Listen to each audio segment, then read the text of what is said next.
What's going on, everyone? It's Inuyasherz here, and we're going to be playing a new game today that I know absolutely nothing about.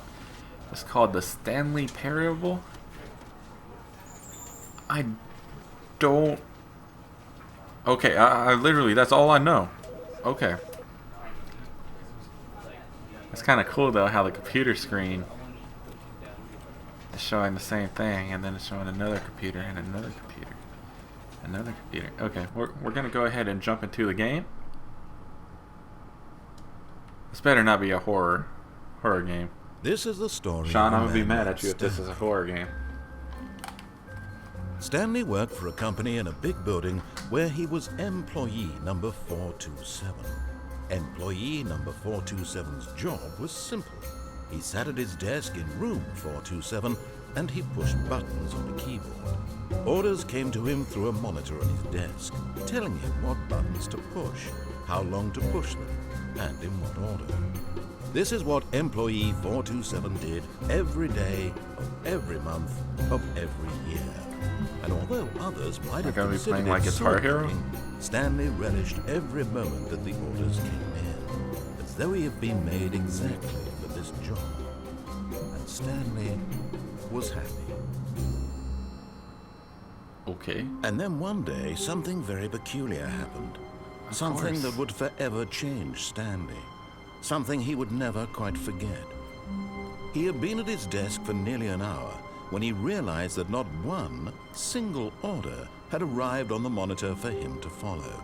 No one had showed up to give him instructions, call a meeting, or even say hi.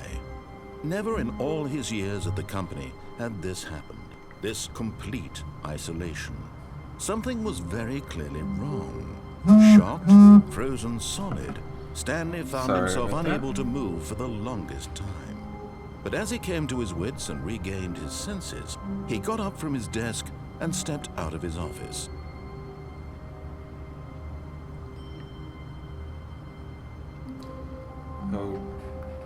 Okay, I'm moving. Right. What are the controls? Actually, it looks a little like Gmod. Crouching's like Gmod. Am I playing Gmod? All of his co-workers were gone. What could it mean? Stanley decided to go to the meeting room. Perhaps he had simply missed a memo. No matter how hard Stanley looked, he couldn't find a trace of his co-workers.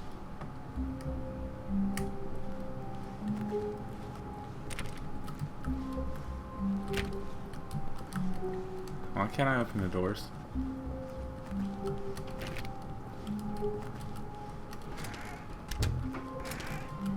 What?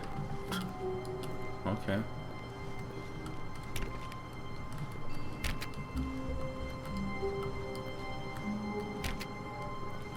Stanley went around touching every little thing in the office, but it didn't make a single difference, nor did it advance the story in any way.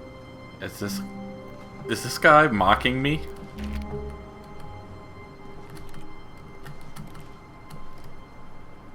Coffee? Blood? Coffee?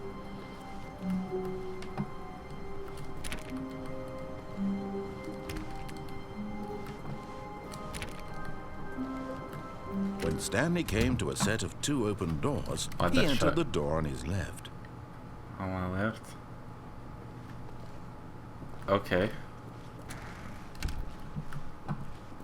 The fuck? If this is a horror game, I'm gonna tell you right now, it's gonna be 1 episode only.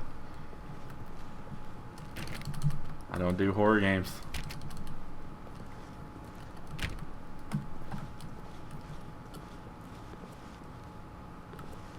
Yet there was not a single person here either. Feeling a wave of disbelief, Stanley decided to go up to his boss's office, hoping he might find an answer there. Get Chris out of the broom closet. What? Why is Chris in the broom closet?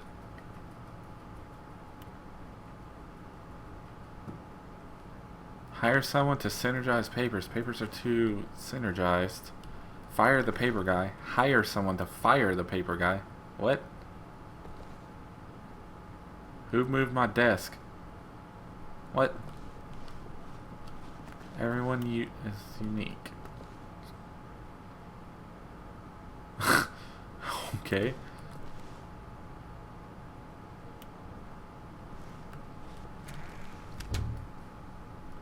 Chris was in here. Stanley stepped into the broom closet, but there was nothing here, so he turned around and got back on track. I think he's lying to me. There's something here. There was nothing here.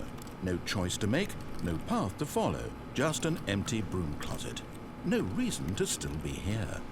No, fuck that. He's fucking with me. There's something. Can I use that duct tape? It was baffling that Stanley was still just sitting in the broom closet. He wasn't even doing anything. At least if there was something to interact with, he'd be justified in some way. As it is, he's literally just standing there doing sweet FA. What the Are you serious? Are you really still in the broom closet? Yes. Standing around doing nothing? Why? Please offer me some explanation here. I'm genuinely confused. The narrator is mocking me. You do realize there's no choice or anything in here, right?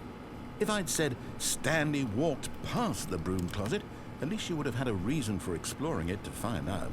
But it didn't even occur to me because literally this closet is of absolutely no significance to the story whatsoever. I never would have thought to mention it. You're confusing me at this point. You're mocking me. Maybe to you this is somehow its own branching path. Maybe when you go talk about this with your friends, you'll say, "Oh, did you get the broom closet ending? The broom closet ending was my favorite." I hope your friends find this concerning. But that means there's a broom closet ending now, right? Stanley was fat and ugly and really, really stupid. He probably only got the job because of a family connection. That's how stupid he is. That or with drug money. Also, Stanley is addicted to drugs and hookers. Your mom. What the fuck? Well, I've come to a very definite conclusion about what's going on right now. You're dead. You got to this broom closet, explored it a bit, and were just about to leave because there's nothing here, when a physical malady of some sort shut down your central nervous system and you collapsed on the keyboard. Well, in a situation like this, the responsible thing is to alert someone nearby so as to ensure that your body is taken care of before it begins to decompose. Hello? Anyone who happens to be nearby? The person at this computer is dead. He or she has fallen prey to any number of your countless human physiological vulnerabilities. It's indicative of the long-term sustainability of your species. Please remove their corpse from the area and instruct another human to take their place at the computer. The fuck is this game? They understand basic first-person video game mechanics and filling them in on the history of narrative tropes in video gaming, so that the irony and insightful commentary of this game is not lost on them. All right, when you've done that, just step out into the hallway.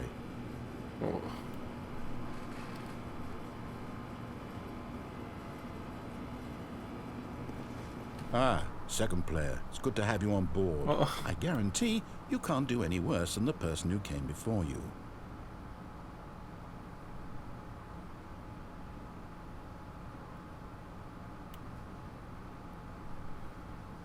I'm so confused. This game just mocked the shit out of me. Okay. I guess I'm player 2. Coming to a staircase, Stanley walked upstairs to his boss's office. Stanley walked downstairs.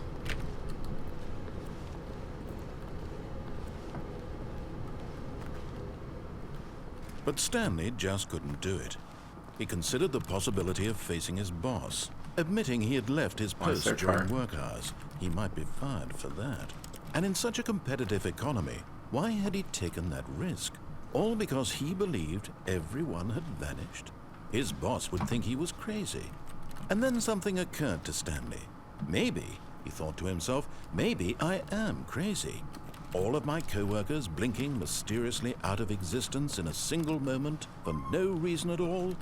None of it made any logical sense. And as Stanley pondered this, he began to make other strange observations. For example, why couldn't he see his feet when he looked down? Why did doors close automatically behind him wherever he went? And for that matter, these rooms were starting to look pretty familiar. Were they simply repeating? No, Stanley said to himself, this is all too strange. This can't be real. And at last, he came to the conclusion that had been on the tip of his tongue. He just hadn't found the words for it. "I'm dreaming!" he yelled. "This is all a dream." Wait. Oh, what a relief Stanley felt to have finally found an answer, an explanation.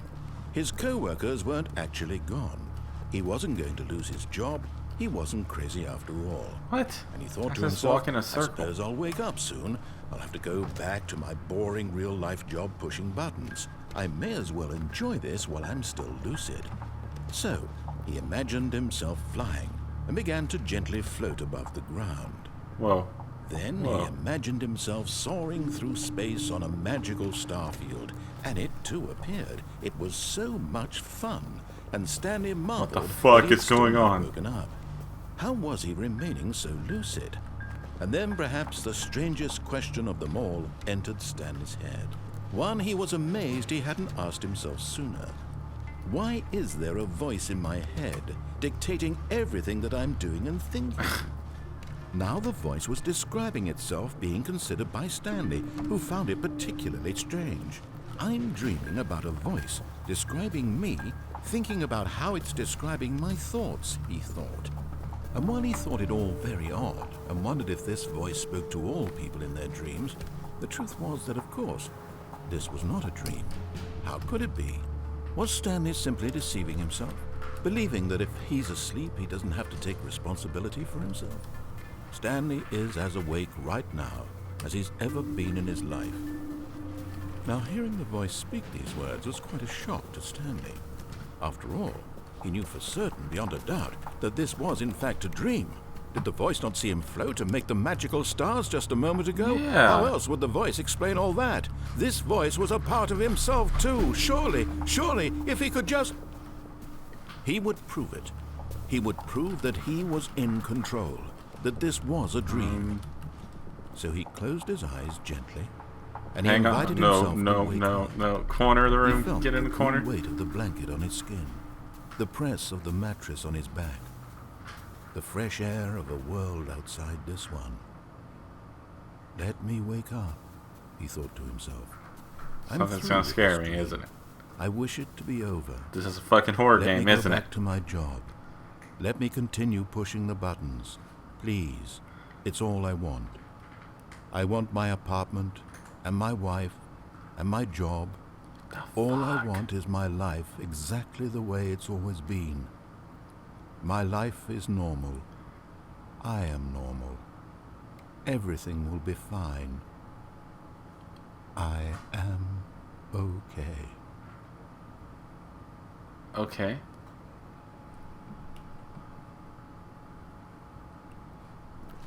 Stanley began screaming. Please, someone wake me up. My God name damn is it. Stanley.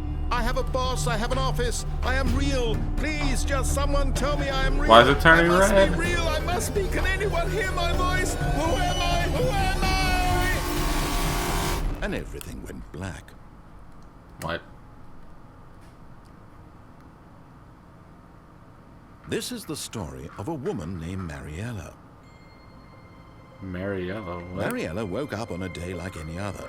She arose, got dressed, gathered her belongings, and walked to her place of work. But Did I on this kill Stanley particular already? day, her walk was interrupted by the body of a man who had stumbled through town talking and screaming to himself, and then collapsed dead on the sidewalk.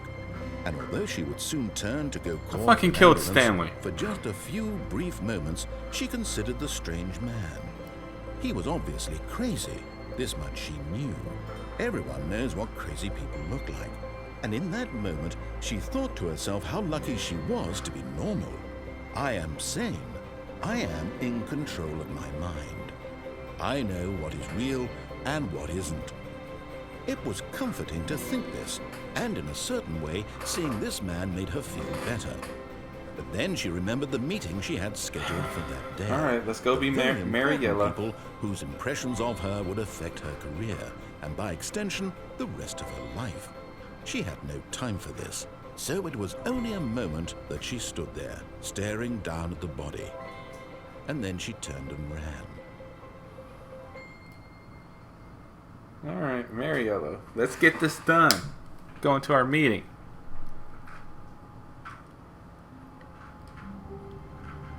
Okay, does she work in the same... Wait, am I Stanley? She's number 427 now? She took my job? Even now, Stanley's office was a distant memory. What did it look like? There was a computer, perhaps, and a painting. Was it a painting or a photo? He could no longer recall. What?